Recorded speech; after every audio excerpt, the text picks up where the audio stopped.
Hello, everyone. Welcome to the Don Lemon Show, Lemon Live at 5. So glad that you could be here. It is a Friday, and I should say no worse for the wear. Yes, I am, and we all are. But there's big news, even on a Friday. Usually Fridays, you know, it used to be Friday in the summer. Oh, my gosh, the summer doldrums, news dump. But not in these times. So thank you for joining us for our live program this evening. And also, let us know where you are watching us from. Columbia, South Carolina in the house, I see. Hi, Miss Cat. Thank you so much for joining. We really appreciate it. Make sure you hit the likes.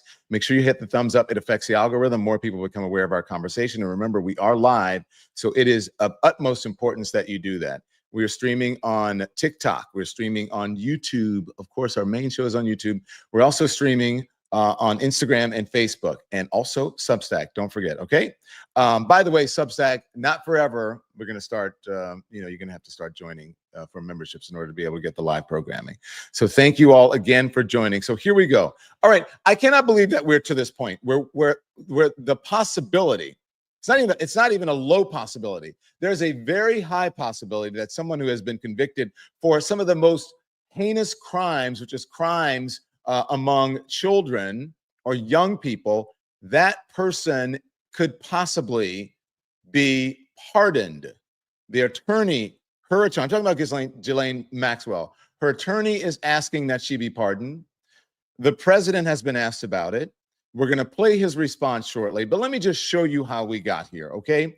Because this was way back in 2016, not long after he came down the golden escalator announcing that he was going to run for president, when Donald Trump was swept into the White House on a wave of paranoid conspiracy, on conspiracy theories, a whole QAnon. This is even before QAnon, before it was recognized as a phenomenon. He wooed its early believers to talk about Bill Clinton and Prince Andrew and a secret cabal of liberal lawmakers and billionaires. In fact, as reported by the K-File over on the CNN earlier today, Trump was the first person to ever bring up Jeffrey Epstein at all in the context of politics in order to repeatedly attack Bill Clinton back in 2015. He did this at CPAC and in an interview with Bloomberg at the time. Now, as he faces perhaps the really a terrible or gravest scandal of his political career, he is trying to escape it by making a deal with one of the very monsters he vowed to destroy, and that's Ghislaine Maxwell. Okay? Or he used to demonize his political opponents. Earlier today, he floated the idea offering that the convicted child, trafficker a pardon. And this afternoon, an attorney stated explicitly for the first time that Ghislaine Maxwell wants a pardon. There's irony here. Rode into power by stoking fears of this P-file cabals run by his political enemies, and now his legacy could be destroyed by letting one of those people out of prison. Clay Cane is joining us. Clay Cane is the New York Times bestseller, and he's a host of Sirius XM on Urban Radio. A little bit later on, Mr. Charles Coleman, an attorney, is going to join us, and we're going to get his perspective. First of all, I want you guys to hear, this is Ghislaine Maxwell's attorney after she had met with the Deputy Attorney General, Todd Blanche. Here it is. We're going to take one day at a time. I know that's very cliche, but it's true because things are happening so quickly. We haven't spoken to the president or anybody about a pardon just yet. And listen, the president this morning said he had the power to do so. We hope he exercises that power in the right and just way. All right. Well, there you go. So look, just the beginning. Also joining us now, Charles Coleman is an MSNBC legal analyst and a former prosecutor and a civil rights attorney. Thanks for joining us once again, Charles. This is big news. And what do you think of this? Look, this is a clear sign that this case and this sort of entire conversation is moving in a particular direction, and that this administration is clear that they have already sort of been behind the eight ball in terms of how they've handled it. And so they know that in terms of the questions around Maxwell's conviction, that they're only going to get louder. And the more that they are trying to sort of quiet the Epstein conversation, that is a missing sort of air hole, if you will. That's a leak that you can't have out there. And so it's not surprising to me to see the entire developments around Maxwell, although I am curious to see how much the president himself is directly going to get involved in this overall conversation. What do you mean directly get involved? Do you think that, do you think he's directing behind the scenes? I mean, why on earth would they want to go, even if this wasn't a possibility? Why on earth are they even going to visit her? Why are they going to talk to her at all? Shouldn't this be settled? I think your instincts are right there, Don. I don't necessarily know that this is something that they're doing at this point to sort of reverse course. I think it is sort of public preparation, if you will, for the ultimate bomb, and sort of laying the groundwork to do that. But I don't necessarily think, you asked the question, do I think that the president is directing things behind the scenes? Absolutely. When it comes to don't ask the question if you don't know the answer to it. I mean, you know, when you're talking about this administration, this Department of Justice, and Pam Bondi, I absolutely do think that the president of the United States is calling shots that previous presidents with respect to the DOJ would probably not call. Here's the thing that I want to be very clear about. I don't know that in the past, previous attorney generals would have railed against the agenda of an administration. That is to say that when you have an AG who's appointed by the president, generally speaking, that president has thought about that AG's mindset and ideology as it pertains to jurisprudence and justice. I don't necessarily know that they're taking direction specifically, but I think that there is some thought as to the political ramifications of doing certain things. So I don't want to act as though this is a new thing entirely. However, the degree to which I suspect that there is coordination between the president and Pam Bondi and her assistants is likely higher, or toward the higher end of what we have seen when it comes to executive officers in the White House and the Attorney General of the United States. All right, how then does this work? What would be the next step? Because ultimately, if he wanted to pardon her, he could do it. He doesn't need to. Honestly, his attorneys don't need to go to speak with her. He could just say, look, I'm pardoning her, and that's it. And then he could start the narrative, as he usually does when he tries to create his own reality or trying to change reality. He would just come up with, a scenario himself where he would say, she was wrongfully, convicted, or she's a victim, or whatever, can start that. He doesn't need the Attorney General, the Deputy Attorney General, to do that. Generally speaking, you're right. He doesn't, but I think this is a little bit different. I think that there are so many different concerns, particularly from people who are his supporters or considered his supporters, that for him to do that in the midst of not only his talk about the Epstein files and the Epstein case and everything else, but then also his party's talk about that. We've talked about that previously on this platform, just the idea that this is a unforced error, if you will, that Republicans sort of found themselves in because of the way they campaigned off of this. And so now you have a base that is sort of split in terms of their willingness and interest in hearing this out.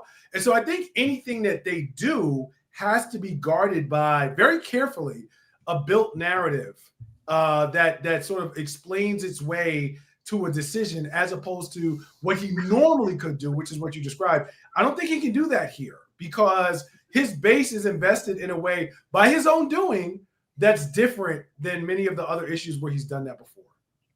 Clay Kane, I want to bring you in. The court of public opinion is a tough one on this one, because he's got some MAGA folks that are trying to still carry his water, but then he also has Andy, get me the Nick Fuentes soundbite before we play Donald Trump, who's finally on script or whatever.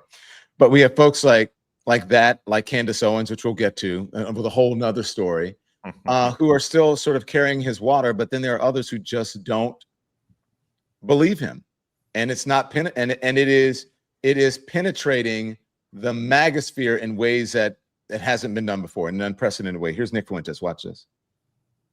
He's telling Pam Bondi to request these sealed transcripts. Why? He knows he's not going to get them, so he can say, "Oh, shucks, we tried." That's one. And two, because whatever would be released would be nothing. And whatever comes out, they could say, well, we got our disclosure. We got something else, something new. But it was a punt. It was an attempt to appease the base without actually doing what we're asking him to do. And it makes you think.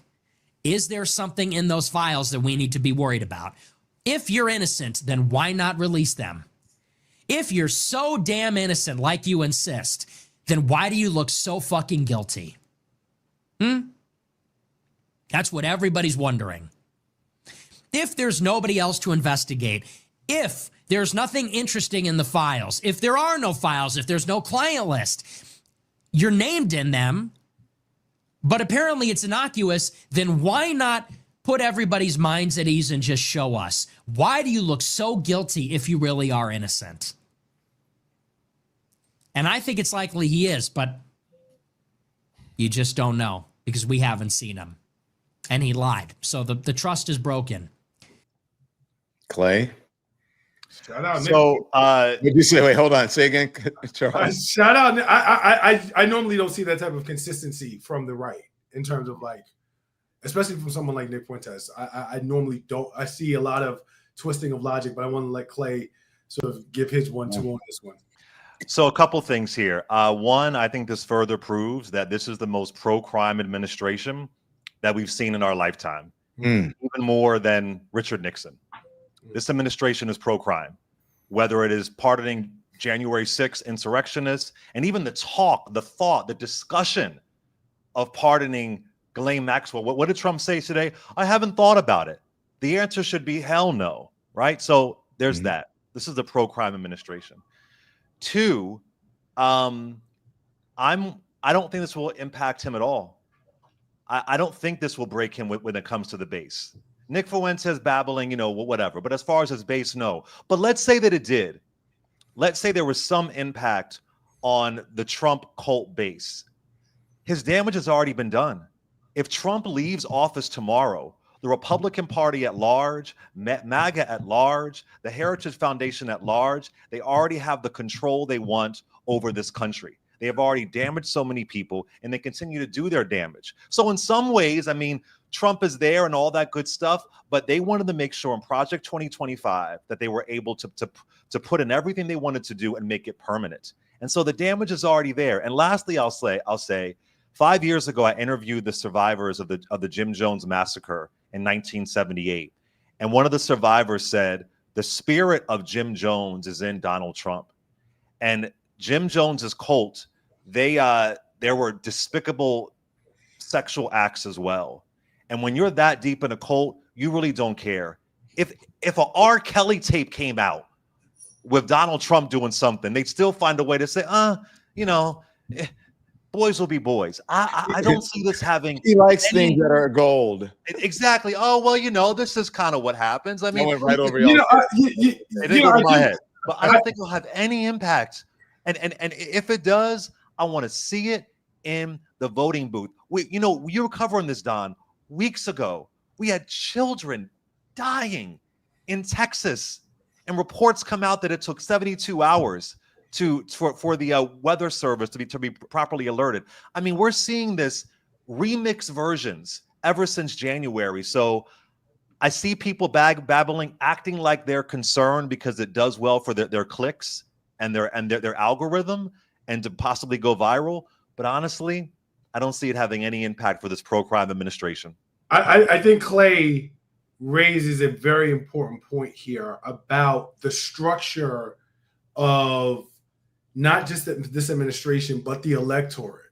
And what I mean by that is part of what has been the failing of the left, arguably, is this notion of an appealing alternative to the masses. And when I say that, let's go back to 2015. You have an Hollywood Access tape that leaks where candidate Donald Trump is not just admitting to, not just stating, but bragging about his ability to sexually assault women as a function of his celebrity. Before this, when it came to presidential electoral politics, we had never seen such brazen disregard for the personhood of women in that respect by a major party candidate. Not outwardly. Sure, there were always rumors of sort of bad behavior among men, but to that extent, we had not seen that, and it was on tape. It was undeniable and irrefutable. And most of us at the time thought, "Oh, he's done. This is it. This is going to be the nail in the coffin." His vice presidential candidate essentially had to sort of denounce his remarks. The Republican Party as a whole had denounced his remarks, and they all sort of separated themselves from him. But the alternative that Democrats were offering was a woman, and that wasn't good enough. It was a white woman. It was Hillary. It was a woman. It was a Clinton, right? And so for the people who may have been offended by that, they weren't offended so much that it caused them to vote for her or not to vote. Similarly, if you're talking about now and again, for Donald Trump to be a 30-something convicted felon and all of the things that he's been embroiled in controversy, the alternatives that were presented in this past election cycle were Joe Biden for a little while, and then Kamala Harris, a woman of color. Again, when you're talking about how much, and Clay's point is a very interesting one, the effect of this is, in my opinion, a function in some respect of whatever alternative to him exists. And for a lot of people, they're like, well, anything's better than him. That is not how MAGA Nation is thinking.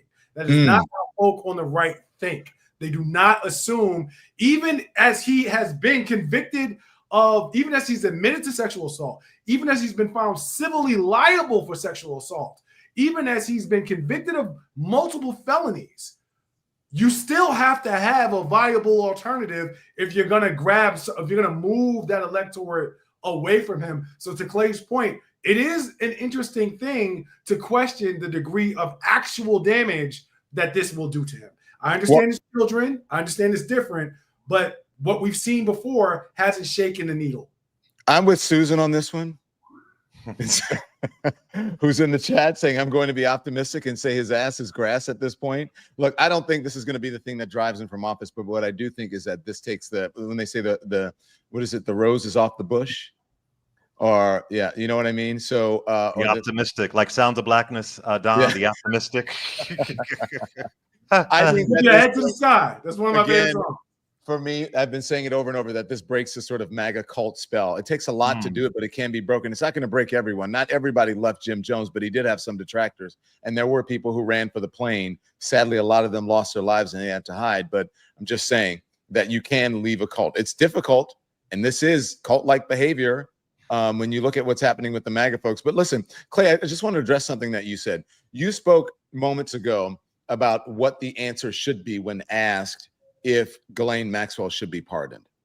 He may not be giving the answer that you want, but he's giving, at least he's consistent with his answers now. And it sounds like he's read the script.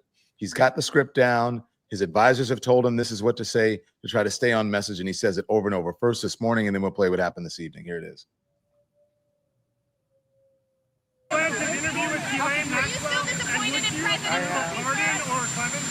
Well, I don't want to talk about that. What I do want to say is that Todd is a great attorney, but you ought to be speaking about Larry Summers. You ought to be speaking about some of his friends that are hedge fund guys. They're all over the place. You ought to be speaking about Bill Clinton, who went to the island 28 times.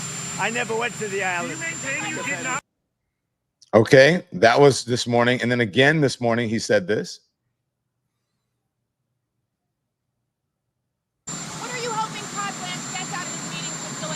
Well, I don't know about the meeting. I know it's taking place, and he's a fantastic man.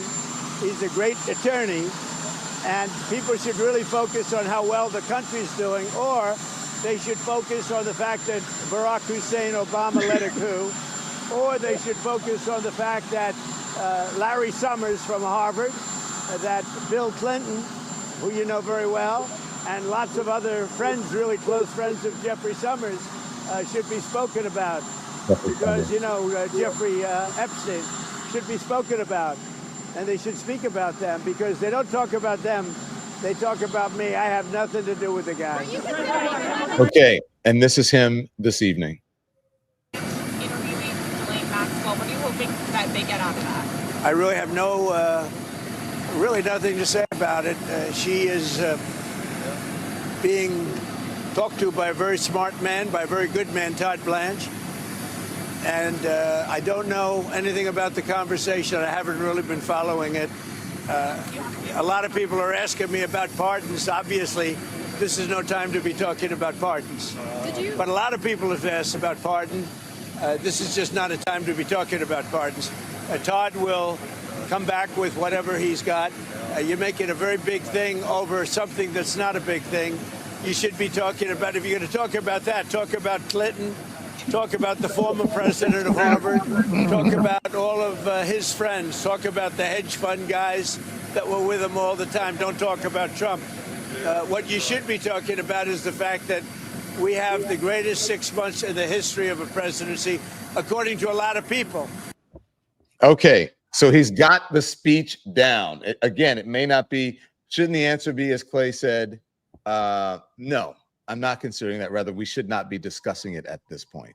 Yeah, I mean, can you imagine if Biden said anything like that? I mean, my God. And I want to remind people, speaking of pardons, you know, earlier this month, it was reported about 9 days ago, a California man who was pardoned for the January 6th insurrection, for the riot, was convicted of receiving child porn. Yeah. This is one of the people that Donald Trump released on the streets. And what we see is that all the things that Trump accuses people of, that's what it appears that he is. So it's pretty easy to have that script. Just say all the things that you are and insert somebody else's name, and then boom, you got what the script should be. And can I add one more thing though, Charles? One more thing. I want to push back a little bit on not having a viable alternative. And you may not be saying this completely, but I just want to put it out there. We don't live in a meritocracy. And on Kamala Harris's worst day, she was better than Trump on his best day. On Hillary Clinton's worst day, she was better than Trump on his best day. And that's what scares the hell out of me. That we had qualified, overly qualified, decided to sit down and do interviews. You know, I heard somebody babbling on one of these legacy media outlets. Well, you know, Kamala Harris didn't really do a lot of interviews. She did 60 Minutes. She did CNN, right? So that's what terrifies me in this moment, that even with a good candidate, that Trumpism still won with all the baggage behind him. And that says a lot about the base and also the non-voters. All right, let me say this. Yes, she did that. She could have done more interviews, though, Clay. They done more, sure, but Trump didn't even sit down with 60 Minutes. That was her. I think that was her advisors as well. True. It was. You know, that. But let's not get off the subject. No. I sort of wanted to sort of note that we talk a lot about the influence that Donald Trump has, whether it's through litigation forcibly or whether it's sort of just his ability to work the media, if you will, the way that a professional athlete might work the refs. I am curious as he continues to sort of parrot and regurgitate these talking points, how focused the media will remain and how on the trail they will remain. I'm very interested about that because I think it is really going to be the ultimate test of his ability to sort of deflect and distract and redirect the media's the media's attention and focus. He's been pretty decent about it in the past in terms of when there are things that have come up. You know, he has been someone who's been able to sort of move his way around and move the media around where perhaps not every outlet, but enough outlets divide their focus. They may not necessarily turn entirely away from the initial thing, but they'll sort of like now split their focus where they start talking about something else that he brought up or that has become a story or that became a conversation in the public. And that's how it has happened in the past, where the heat has cooled off on him, the gingerbread man, every single time that he's on, that he's in heat. I'm curious now, Don, you just played 3 different clips of him giving the same speech, how effective that's going to be in this particular moment. Oh, well, I think it's going to be effective with the media, especially as we call the mainstream media, because look at what's happening, with all of the settling of the lawsuits, and look at what happened with the merger of Paramount to Skydance and all of the incentives that they gave him and a settlement of millions and millions of dollars. I think the media is going to latch onto it and do exactly that because they need to be sharper in this moment, and they're not. But stand by, guys, because we're going to talk about that. We're going to also talk about a little bit later on what's happening with Candace Owens, and then that the Florida traffic stop that went viral. I really want to discuss that. Okay, but stand by just for a moment. We'll be back with our guests. A word from our sponsors. I love a good meal, especially when I'm hosting. But let me tell you something, okay? Technology has finally caught up with the grill. Support for the Don Lemon Show today comes from Chef IQ. We've all been there, sweating over a hot stove or barbecue, stuck in place, singeing your eyebrows, checking every 2 minutes to see if that steak is done, and somehow still turns out wrong. Half is overcooked, the other half is raw. Those days are over. I have been using Chef IQ since, and I'm telling you, this little wireless sensor changed the game for me. Just drop it into whatever you're cooking, open the app, select what it is, steak, chicken, fish, then choose how you want it, rare, medium, well done. It does the rest. No opening the oven, no guessing. It sends an alert to your phone when it's cooked exactly how you want it. So you can actually enjoy your evening, not just hover over a hot grill. Right now, Chef IQ is running a flash sale for summer grilling season. You get 15% off. Go to chefiq.com and use the promo code LEMON. That's chef, CHEFIQ.com, promo code LEMON. Now, if you're like me, summer is time to reset. A time to feel strong, clear, and in control of your body. That's where this next sponsor comes in. Support for the Don Lemon Show today comes from Lean. Have you heard of Caralluma? It is an edible cactus from India, and it naturally helps control appetite. It's one of the key ingredients in a smart weight loss supplement called Lean. If you are setting big summer health goals but don't want injections, this might be for you. Doctors who formulated Lean say it is as close that they have come to replicating the benefits of those popular shots. It helps regulate blood sugar, it curbs cravings, and it supports fat burning by helping your body turn stored fat into energy. No needles, just natural ingredients, real results. And right now, you can get 20% off with code LEMON20, LEMON20. Go to takelean.com, use the code LEMON20 at checkout. That's takelean.com, LEMON20. And remember, this product is not intended to diagnose, treat, cure, or prevent any disease and is not a substitute for professional medical advice. Always check with your doctor. All right. Thanks to our sponsors. Really appreciate it. Back now with Clay Kane and Charles Coleman. Okay. So look, we forget in all of this when people are talking about, hey, what should Donald Trump be saying? What is he doing? What's going on? There are real victims who have been affected by not this crime, but these crimes. I want to play this. This is from my friend, one of my dear friends over at MSNBC, Jen Psaki, interviewed one of the victims last night of Jeffrey Epstein. Here it is. Because a lot of people aren't aware of every time his picture is on one of their podcasts or, and I've asked several people, can you please not just flash his picture everywhere or Maxwell's and not glamorize them? But thank you for asking that, because a lot of people aren't aware that re-traumatizes victims every time we have to see his face. And it's a case that has just never gone away. It just won't go away. And I need your audience to understand that, I reported this almost 3 decades ago. So a lot of people will say, oh, why is she just coming forward now? And they think it's political. And it's not. It's something I've been working on. Pretty much I dedicated all of my youth to this. And so I'm doing it not just for me, but for the victims who are now deceased and the victims that are very much alive. And I want to get justice for all of them. I feel that for my little sister to have gone through what she went through and to have had to testify against Maxwell and then have to suffer, and there are others that I love very much who are suffering this right now about Maxwell, it's completely unacceptable. Why would Maxwell be given a voice when she is a convicted pedophile? It's been very difficult, and I appreciate the question. I appreciate you asking. All right. So listen, Of that's course, one of the and I think we're all grateful for you. There's been a number of victims that have been on, and again, their stories are harrowing. And then, so when they say that this is a hoax, or when they try to, as she said, I don't know if she meant glamorize. That's what she said, glamorize. But I mean, we had Greg Kelly, who was on, I think it's Newsmax or whatever he's on, or America, whatever, saying that Ghislaine Maxwell was a victim and that she was wrongfully accused. Alan Dershowitz, a famed attorney, Alan Dershowitz, basically saying something similar about Ghislaine Maxwell, that Ghislaine Maxwell is suffering for the crimes of Jeffrey Epstein. That's crazy. Do we have Dersh? If we have it, you can bring it up. Let me know if you have it, and then we'll play it. But I mean, Charles, what do you think of that? This is nuts. I mean, I think that Mr. Dershowitz continues to show why he has fallen from grace in the eyes of so many people who revered him as an excellent attorney for a number of years. And this is a latest example why. Ghislaine Maxwell was convicted.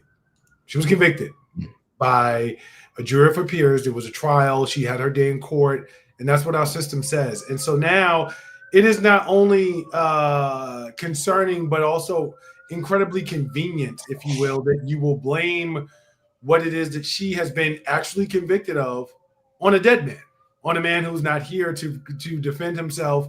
It's the easiest sort of out ever. Why you are so intent on defending someone who is a convicted child molester and human trafficker is beyond me. But nonetheless, it is something that, even as it relates to Maxwell's conviction and sentence and time, is not something that we can entertain. And I know that may sound harsh, but the reason I say that is the minute that you cannot profess to care about these victims, you cannot profess to support survivors of sexual assault, and at the same time find yourself entertaining a conversation about Ghislaine Maxwell and her potential innocence. Those two things don't work, especially after a conviction. Either you believe in our justice system or you don't. And either you support these victims and you understand that this is someone who was convicted and you're clear on that, or you're willing to sort of be malleable and accept that, oh, well, maybe somehow Ghislaine Maxwell is a victim here. Absolutely not.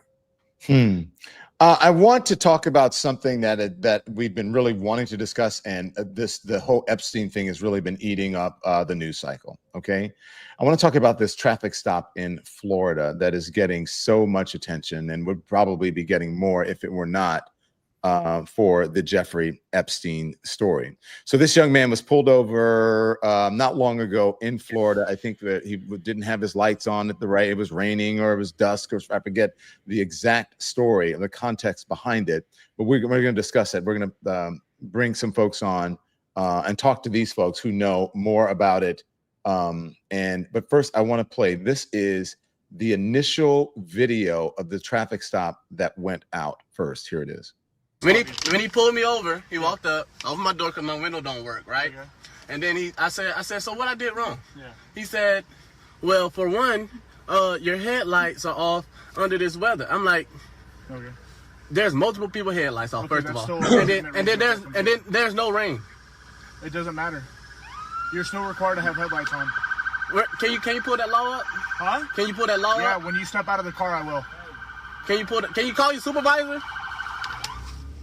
Can you call your supervisor? All right, go for it. Exit the vehicle now. Exit the vehicle. Show me your hands. Here.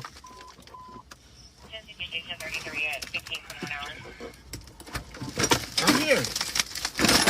What is your reason, sir? Step out. What is your reason? Step out now. All right. No, don't. Get on the ground. Stop fighting! Put your hands behind your back. Put your hands behind your back. Hands behind your back. What's wrong with you? I was putting my hands behind my back. Ain't no talking now, man. Ain't no talking. I'm fucking talking shit, bro. I was doing it, bro. What's going on, man? You're under arrest. That's what's going on. No, bro. Yes, bro. You yes. have a lawful crazy, Big bro. Knife Center in here too. You gonna throw my phone like that, bro? Yeah, I'm gonna take it off now, of you, man. bro. And I'm just trying to have a regular conversation with y'all, bro. That's not how it works. Too late. It ain't no too late. When they asked you to step out of the vehicle, you should have done that shit. Sir, your partner didn't even ask. Marijuana in his right pocket. Yes, it is. So why close the door if you see him pull up? Because, man, what you mean? He talking about arresting me and stuff, bro. I didn't do nothing. It's called resisting, idiot. I didn't do nothing wrong, sir. Can you back me up to the car so I can clean up? Shut up. When he pulled me up. Okay, so then that's that. And then I just want to put up, this is the body cam video that they are using here. They say everything is not what it appears to be. This went on for quite some time, and that he did not follow the officer's instructions, and that they had to somehow, do what they did in order to make him comply. And so they're saying that this happened for a long time. Then he closed the door. They could not get to him, and they had no other choice but to bust the window out. So they said that there's context and what have you. But watching that video is extremely disturbing. To join us as well as Cedric Alexander. Cedric Alexander is here. He is a former colleague and a friend. Also, the former head of the National Black Officers, right, Cedric? National Black Law Enforcement. National Organization of Black Law Enforcement Executives, former president, Noble, and a former police chief, a former deputy mayor, and a consultant as well, law enforcement consultant. Welcome to the program. When you watch that, what do you think? I'm embarrassed. I spent 40 years in public safety. I've chiefed across this country, 3 major metropolitan cities, and led Homeland, TSA, and Dallas. I've been across the spectrum, Don, for 40 years of my career. And I even spend time now in my retirement consulting with chiefs across the country who run into issues that may be a concern with them. But here's a problem I got with Jacksonville, to get straight to this. Over the last number of years, particularly since Michael Brown, we have been saying to police officers, don't go out here and create a situation that don't need to be created. So in this case, they're saying, well, we'll pull him over because he didn't have headlights on in inclement weather. I know you got some other shit to do other than this, right? There got to be a lot of other things you can be doing. Cedric, can I just say this? I have never heard anybody being pulled over for that, but go on, sorry. Well, yeah, but there are all kind of laws on the books on which officers legally can pull you over. This very well may be one of them, right? So legally, he may have the right to do that. But in this environment, in this time that we're in, is that really worth getting into this kind of situation with anyone? Sir, turn your headlights on, have a nice day, right? And he probably would have just done that. And the kid opens the car door. Hey, my window won't roll down. So I got to open the car door. The kid's talking back to him. You hear him call for backup.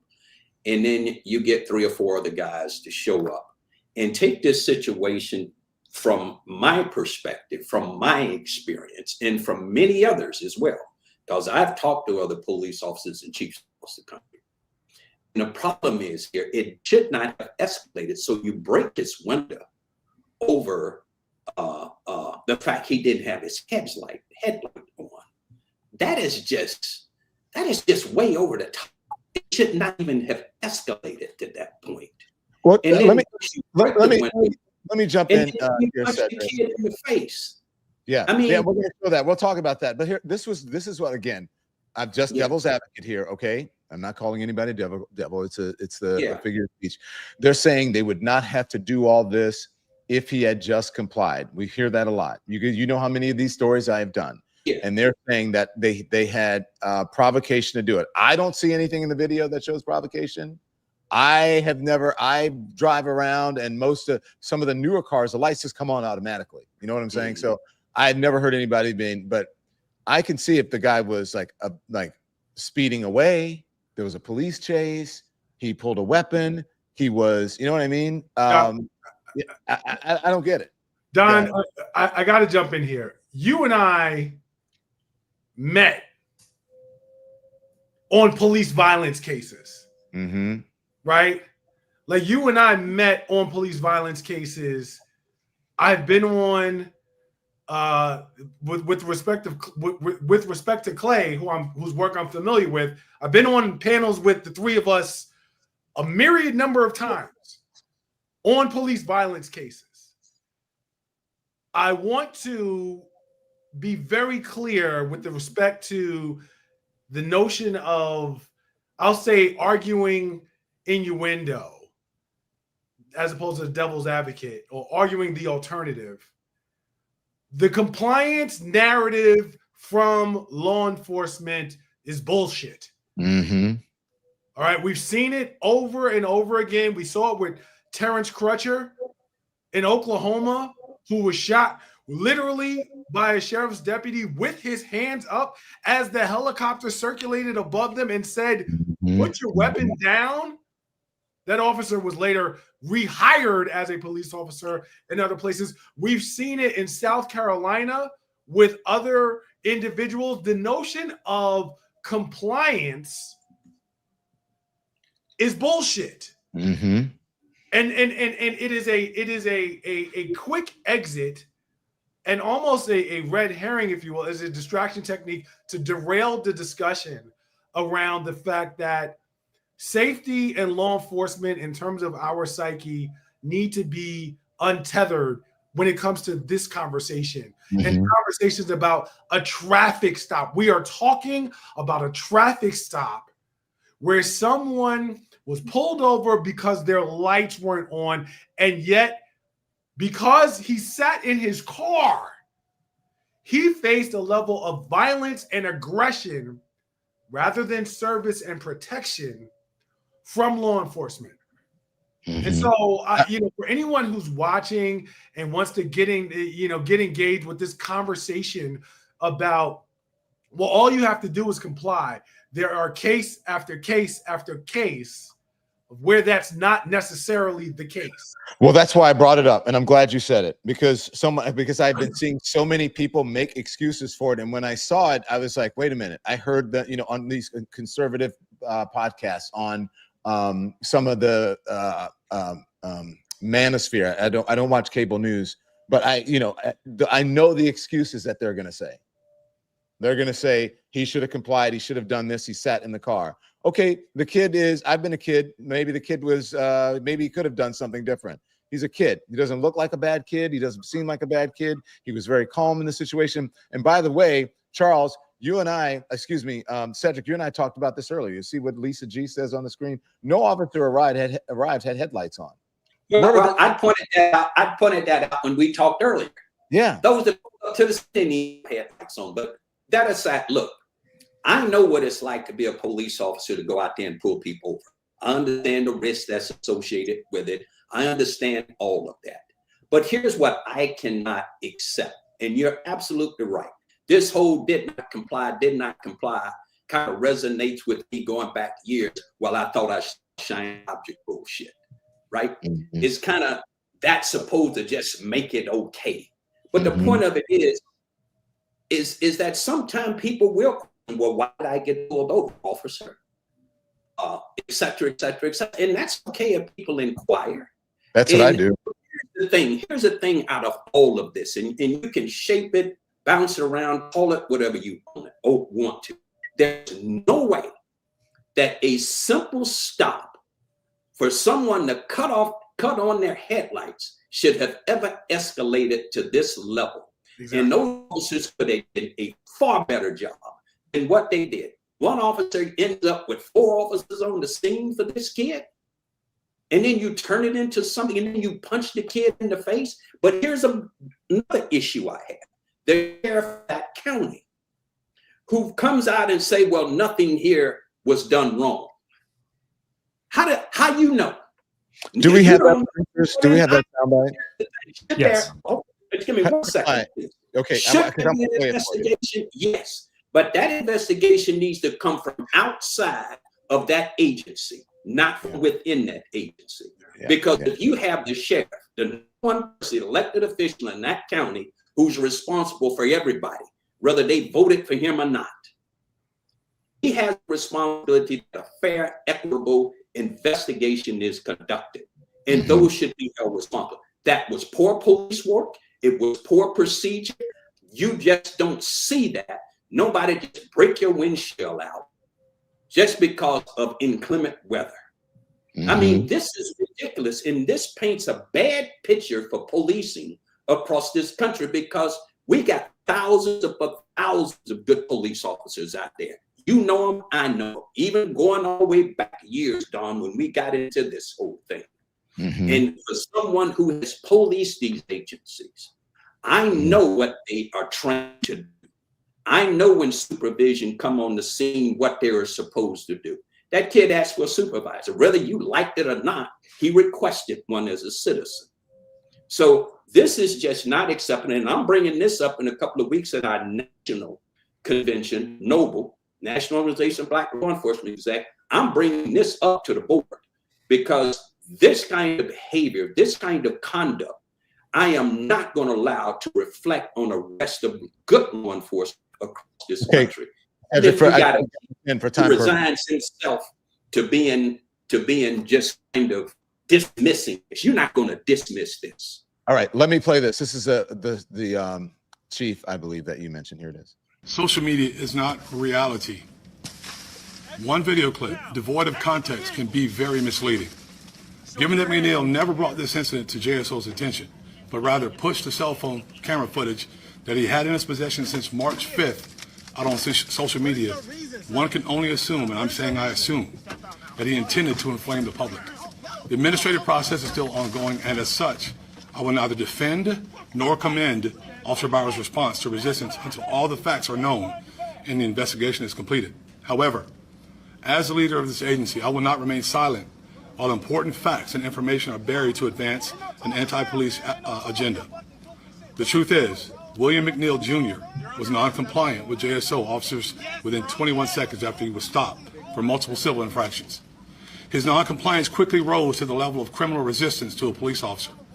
McNeil was arrested and pled guilty to resisting a police officer without violence. Force absolutely looks ugly. And because all force is ugly, whether or not the officer involved acted within outside JSO policy, that's still what we're investigating. Okay. I was quiet when Cedric was talking because I respect Cedric and have worked with him on a number of different panels like these. But what that officer just did, because I had heard the clip, is exactly the problem when folks want to talk about the thousands of good police officers that are out there. Because when you are able to stand up, and I'm not even going to talk about the race of the speaker, I'm going to remain neutral there and just say, as a police officer, when you are able to stand up in this situation, and that is the statement that you give, I, as a citizen, cannot tell the difference between you as a bad officer and the alleged thousands of good officers that it seems like you are protecting by this speech. And that is exactly why this is such a crisis in America around policing. Go ahead, Clay. I also think Cedric, hold on. Clay has not spoken. Go ahead, Clay. Because Clay knows about this. You, Cedric. Go on. So, a couple quick things. Philando Castile, 9 years ago this month, shot and killed in his car. He complied.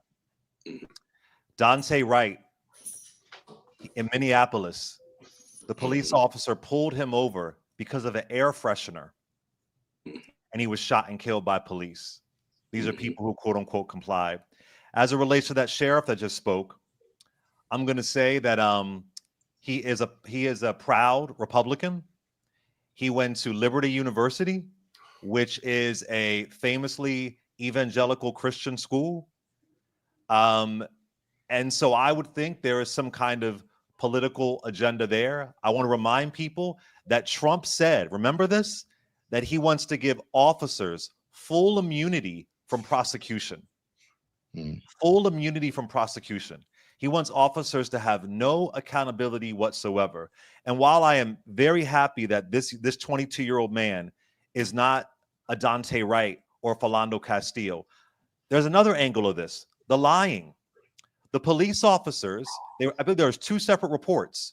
One of the officers said he was going for a knife. We see the video. It doesn't look like he was going for a knife at all. Another report left out that they punched him. So it's the explicit lying, and we see it time and time again. And if it wasn't for this video, what would we have? Mm-hmm. So now we're in a space. Remember the racial reckoning of 2020? Remember all the change that was supposed to bring? Now we're in a space with our sham of a law and order president, who I call a pro-crime president, and has people installed there going to basically say what he wants them to say. And it's going to be so difficult to get any kind of justice. Yeah. So here we are. It's the rerun. It's happening again and again. And protesting. You see what they're doing to protesters now. They have put in a place where folks can get away with this. So I hope this young man is okay, and I'm grateful that he is alive. Okay, stand by, everybody. Here's a word from our sponsors.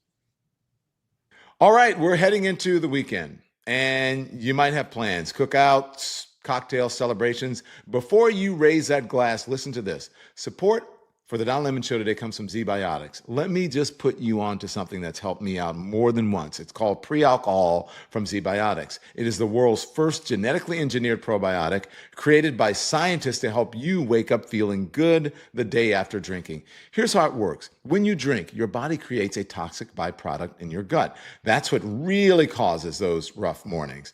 Z-Biotics pre-alcohol helps to break that byproduct down before it builds up.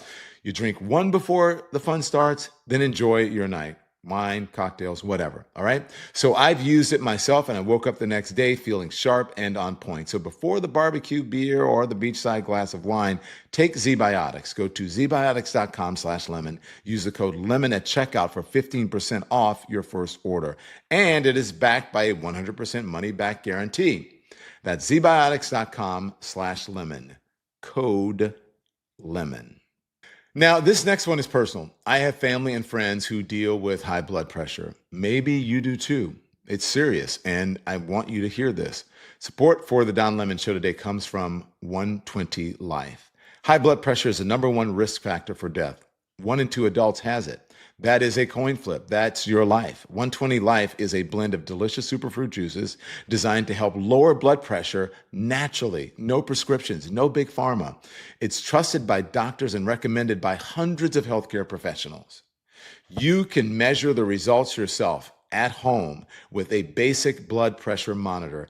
It's also helpful for people managing diabetes and other chronic conditions. Right now, you can try 120 Life, and you can do it risk-free. Go to 120life.com. That's spelled out 120life.com. Use the code DON at checkout for 20% off.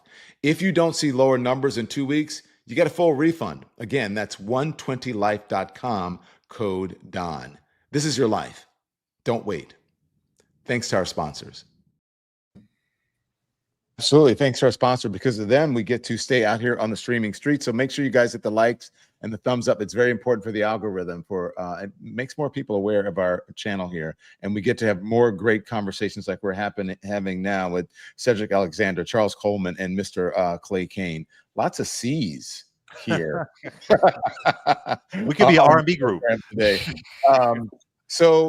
Cedric, listen, thank you for joining us and telling us about this story. Any final words on this particular topic? Because you and I spoke about it today, and I told you very honestly, I've been trying to cover this, but Epstein has been eating up the news cycle.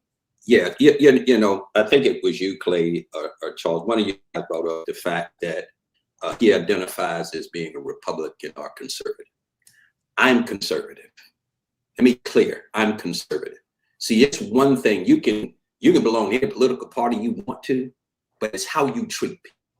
And right is right. I've been in this profession 40 years. Nobody on this planet will ever tell you under my command, do I tolerate that kind of behavior?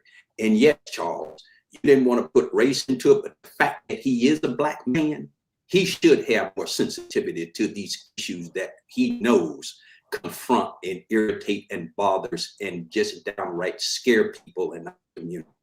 And it doesn't matter that those officers are black or white. Yes, there's good officers out there, but let's not forget the fact that we have those that are out there who are doing things they should not be doing. And for you to jump on and say, well, I don't think nothing wrong here. You only saw a piece of clip of this. That's all I need to see in these particular circumstances. But let there be a full investigation, but it needs to come from outside of that agency. But this is just not going to go away. Oh, okay. Look, that's a tough one to talk about. I'm glad we did get to discuss it. Now we have to move on to talk about something that is, Cedric Alexander, I'm going to thank you. Thank you so much for joining us. We appreciate you joining this story, and we'll be in touch. All right. Let me know about the other thing that we talked about. If I can help out in any way, I will. Thank you, Cedric Alexander. Okay. Good seeing you guys, Clay, Charles. Charles may have to jump off as well, but we're going to talk about Candace Owens. So Charles, if you got to go, you got to go. I got to stay for this one, Don. I'm going to stick it out. I'm going to stick it out for good old Candace. You guys know Candace Owens is now being sued by the president of France and his wife for basically falsely claiming that Mrs. Macron, Brigitte Macron, is a man. And this another conspiracy theory coming from the right. That is the French president and his wife in the statement says it caused them pain and our family, caused pain to us and our family. And Candace Owens has been doing this for a while. There's this conspiracy theory has been going around. They've been trying to negotiate reportedly behind the scenes with her in order to get her to stop, maybe a cease and desist of some type. But anyways, this is what Candace Owens is saying about it. You were born a man and you will die a man. That's the point I'm making. So give us a sample. I'll send my doctors to take your blood. Figure it out real quick, however you want to go about this. Hey, how about just giving us some pictures again of you growing up, raising your children? That would be fine. For whatever reason, to phone, by the way, like I said, we'll get to the bottom of it, right? That is what discovery is for. I'm going to ask a lot of questions. You're probably hoping, this will go away and at least we'll say we sued her. We'll say we went after her. She'll probably file for this to get dismissed. I'd like to make it to discovery. I think that we owe that to the world. Anyways, you guys, we are revolting against this. We're revolting against the perverts that run the world. And I want to be very clear here. I count you among them. I think you're sick. I think you're disgusting. And I am fully prepared to take on this battle on behalf of the entire world. Okay? That's what I'm going to say. On behalf of the entire world, I will see you in court. Okay. That's a Candace Owens. Do you want to hear what happened behind the scenes, Charles, before you answer? Yeah, because I'm a make my comment, get out of here, but I do want to hear what happened behind the scenes. But okay, all right. So here's behind the scenes. Here it is. Here's what is it? Clay? What's his name? Or Crowder? Steven Crowder? Yeah. Were you then made aware that this was perhaps incorrect? And did you exacerbate it and make it worse? That's what this is going to be about. Candace responded by, you could say, doubling down. You were born a man and you will die a man. Okay, this is a repeat. That's the point I'm making. So give us a sample. Yeah, and we'll fast forward, but here we go. So here's the problem, and if you read the entire filing, and I read 100-something pages of it last night, they actually already did directly send proof to Candace, said pictures, childhood pictures of Bridget. They did send evidence of Bridget's biological motherhood of 3 children. They did send pictures of her first, of her wedding when she was young. And there already is sworn testimony, for example, from the children and from the, I don't know if sworn testimony, but the previous husband. So she's now moving goalposts and saying, take a blood test. They did also, by the way, send the birth announcement, not a certificate, but an announcement. So newspaper clippings, pictures, sworn testimony, evidence, and this has all been provided to her for a long time. Now, remember. Okay, go ahead, Charles. A lot of people are likely to sort of dismiss Candace Owens as having been at the more sensationalized end of non-traditional media, if you can call it that. And for a long time, she has been in that space. However, if you follow her closely, which I'm fine if you do not, she had begun to pivot into a different sort of space where she was now beginning to talk about Gaza. She was beginning to push back on the anti-Semitic narrative. There were a number of different sort of places that she was going that, weren't as controversial or absurd as where she entered into the spotlight. It seems as though that wasn't working for her. That was too slow.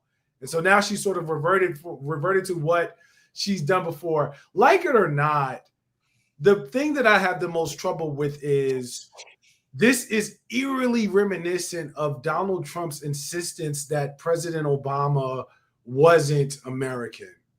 Eerily, you know what I'm saying, reminiscent of transgender birtherism. In America, right, like, yeah. and so like my thing is, regardless of how you actually feel about it, why does it matter? And why is it your business to put out there in that way? As a truth teller, what relevance does that have to Macron, to the country of France, to any of the stakeholders involved in that conversation, such that you need to so publicly and ardently go about it? Now, you said you consider them to be perverts, just like, you know, everyone else, if you will.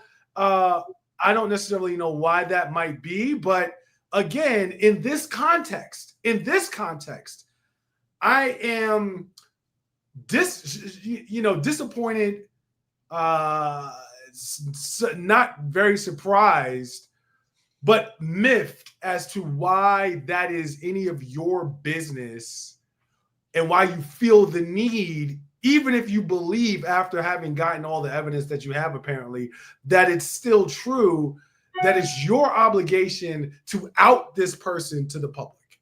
That's where it loses me, because it really gives Donald Trump saying, I want to see Obama's long form birth certificate. I want to see his transcripts. Meanwhile, I'm not releasing my taxes. I'm not releasing my transcripts. I'm not doing any of that. And so that sort of like ability to just point the finger at someone who's in public and say, prove to me some very personal fact or aspect of your life, it's a dangerous space for us to be in. And I don't know that she's really grasping that. But when I see that lawsuit and I see the fact that they had provided her that information already and she doubled down, the 4 letters that came to my mind were FAFO. And that's all I'm going to say about that. FAFO. So she's going to have the day she deserves. Okay. You will.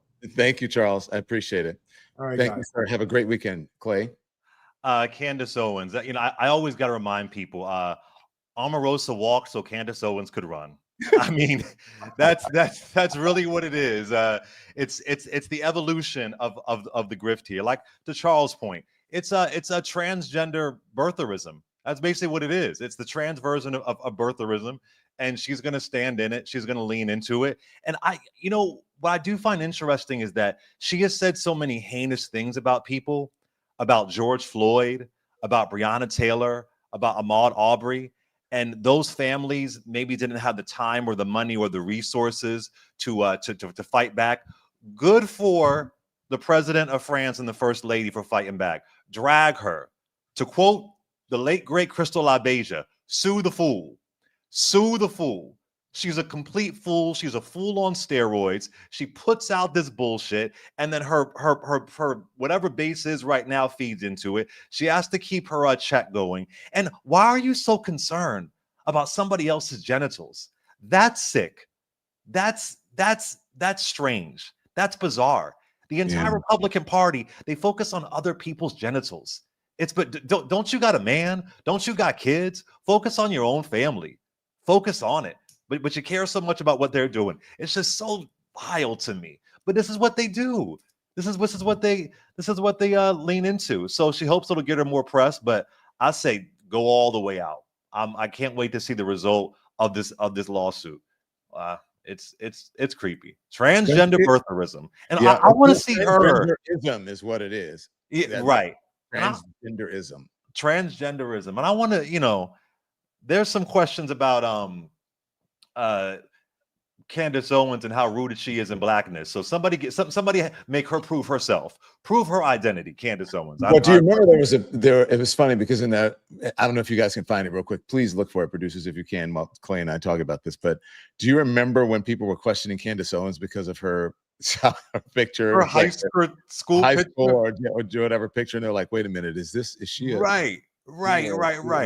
Yeah, it's just.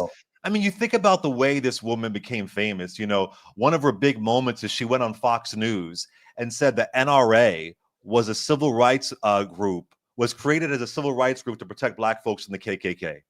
That's one of her big breakthrough moments on Fox News. She was talking to Vivek Ramaswamy too, I'm sure about that, because yeah, I mean, this is the misinformation, disinformation you elevate, and this is the kind of fools that you get. But on the flip side of it, you know, there's so much transphobia right now, and what I tell women who aren't trans is that don't think that transphobia can't come on you. I mean, what happens if someone accuses you of not being a real woman? Then you got to prove your womanhood. You know, we see that happening with the Olympics. Somebody just being accused of not being a real woman. I mean, all these things, you may think it doesn't impact you, but it most certainly can. We also see Black women oftentimes being misgendered. I mean, there are still people on the right that say horrible things about Michelle Obama's gender. You know what I'm saying? I mean, it's a disgusting thing to do. Shame on her for her evangelical Christian bullshit. You ain't a Christian. You're a fucking warlock. You're a witch. You're a horrible person. Look, she says she's willing to take it on and she's ready. I think she married into a wealthy family. Her husband's like, that's reportedly or allegedly. I don't really know because I don't really look into, you know. And your interview with her is fascinating. I don't study her that much. I'm not studying her. Remember what she said to you, that you're in an abomination marriage? It's a sin. My relationship. I was just like, okay. Okay, Christian. Judge not. Okay, judge not, lest ye be not judged. So loving. Anyway, Where's the Bible? Yeah. Thank you, sir. Thank you. Appreciate you. All right. Don't forget to get your merch. You got to get your hat. Next time you come on, you better have a hat. I need my Lemonation hat. I like it. I like the color too. You tell me the last time you saw me in person. Do you remember this? Yes, with the fan. Yes. That was a good picture. We look good, no filter. It's good. A nice summer day in New York. Yes. Thank you very much. I appreciate it. Clay Kane. Bye. Speaking of a nice summer day, I went out with my mom today and we got ice cream. I don't know if you guys have that picture, but my mom and I went out today and had a great time. We went to lunch. We sat outside. And then we had excuse me, an ice cream cone. And there it is. Just old school, just summer. Isn't that what you do in the summer? We were outside. There's an ice cream thing down the street. There's a little windmill right there. It's great. The beach was not far away. It was hot as hell. See my mom's ice cream melting. And we're old school. We do not veer far from all these fancy cones and waffle cones and all that. Old school wafer cone that you used to get at the supermarket or Mr. Softy or at the Dairy Queen or the River Queen, or that's what in my hometown, River Queen. That old school cone, just good old soft serve vanilla. That is a taste of the summer right there. That and some watermelon. I'm just saying. Okay, I hope you guys are having a great summer. Cherish every single moment with your family every single day. If you want to check out our merch, all you gotta do is go to donlemon.com. Go to donlemon.com, get all your stuff. We got great summer stuff. Click on merch. You got all the great summer stuff that you want. You got t-shirts or light sweats for the cool summer night. We should get some umbrellas because there was a storm where I am. Wow, crazy. And the mugs, all the merch. Just scroll through, go there, all right? And then check us out. Check me and D.L. Hughley out on August 23rd at City Winery. Buy your tickets. They're going before they get sold out, or all the good seats are close. All the seats are good, but the seats that are closer up before they sell out. Okay, go to donlemon.com. It's on the website, or you can just go to City Winery. Google City Winery, the website in New York City, August 12th at 7:30 p.m. Doors open at 6. Get your cocktail on, get your drink on, your food on. Get a little comedy, a little politics, a little quick Q&A, some advice, and we'll see you then, okay? I hope you guys have yourself a great weekend. I may be seeing you depending on the breaking news. You can be informed without being inundated until I see you back here live at 10 a.m. Eastern time on Monday. Turn the TV off. Thanks everyone for watching. Your support means the world to us. So make sure you hit the like button and you subscribe to our channel to make sure that you never ever miss a video. We're live every day, 10 a.m. Eastern time. We drop even more content at 2 p.m. Eastern and 5 p.m. Eastern. And if you want more Don Lemon Show content, we'd love for you to become a member of the Lemon community, where you will receive access to special community posts. You'll get exclusive content and members-only live shows. So head over to our channel page or click the join button on this video. Again, thank you for watching. We appreciate your love and your support, and we will see you next time.